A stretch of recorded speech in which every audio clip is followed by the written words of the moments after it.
Hey guys, what's up? I had to do a video on this because of what recently happened. I wasn't even planning on putting up a video today, but things happen. You gotta comment on it, you know.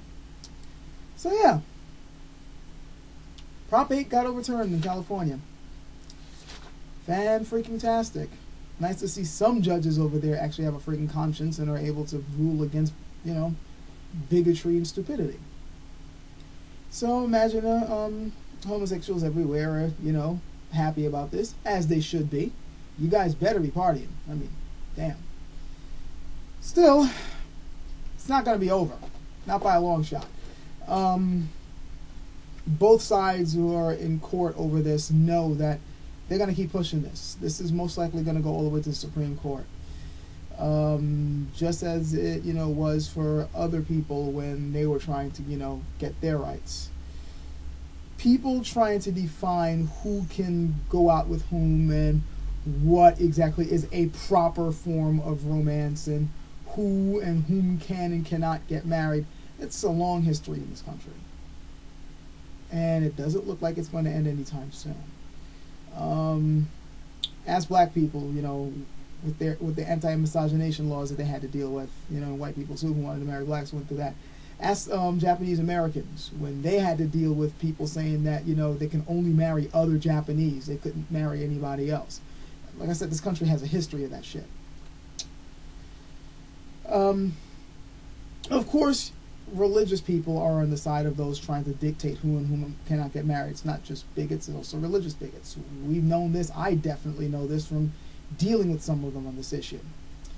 And they can try to hide behind a so-called tradition all they want, but what they don't seem to realize is that tradition changes. And it has to change, otherwise human beings grow stagnant. It's weird to me how the very people who, in one sense, these are people who are completely old-fashioned and will not, grow with the times, but at the same time, they are a product of those times and don't really appreciate the history of things. This is what I mean. On one hand, they want to stick with a sort of Stone Age type of mentality when it comes to certain values we're supposed to have. But on the other hand, they are products of the modern age and don't seem to realize that many of the values they hold have nothing to do with the Stone Age religions in which they happen to be following. Well, to be fair, Iron Age religions in the case of what's going on in this country. Marriage, the meanings of marriage and our concepts of romance have changed drastically over time.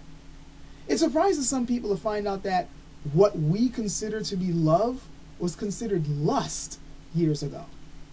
The concept of seeing someone, that you're smitten by and you want to be with them all the time and you enjoy their company and you want to spend the rest of your life with them. That was to them, that was lust. That was infatuation. They didn't have that modern concept. That was a completely foreign idea to many people back in the time. We're talking about, old days, even during the Renaissance period. This is one of the reasons why Romeo and Juliet was such a big deal play when Shakespeare came up with it.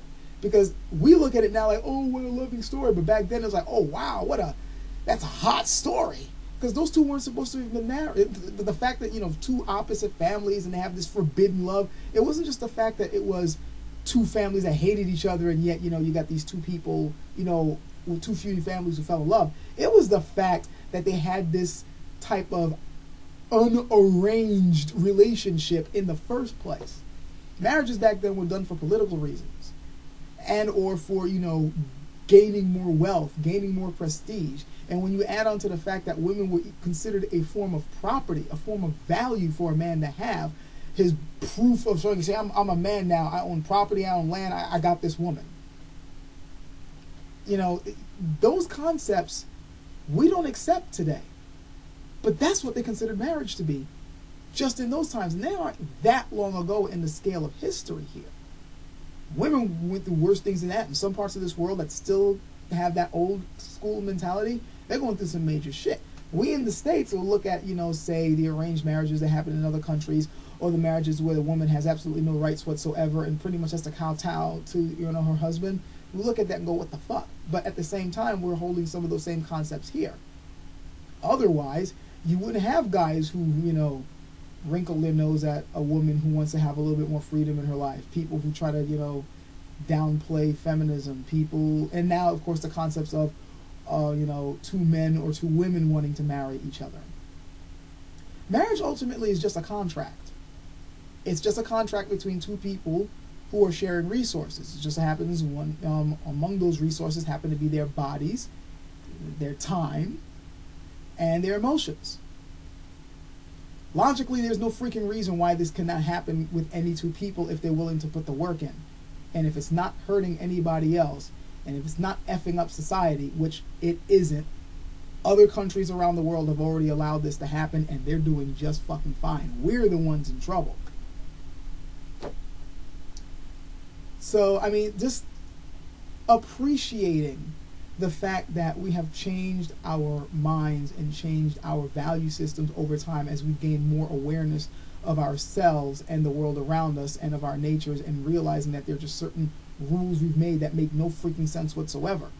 You know, people who are against this seem to not appreciate that fact. They don't seem to understand that fact that, you know, you can't just simply say, oh, this is tradition, as if it's okay. It's not okay. We have to re-examine our values always, because human beings do not know it all.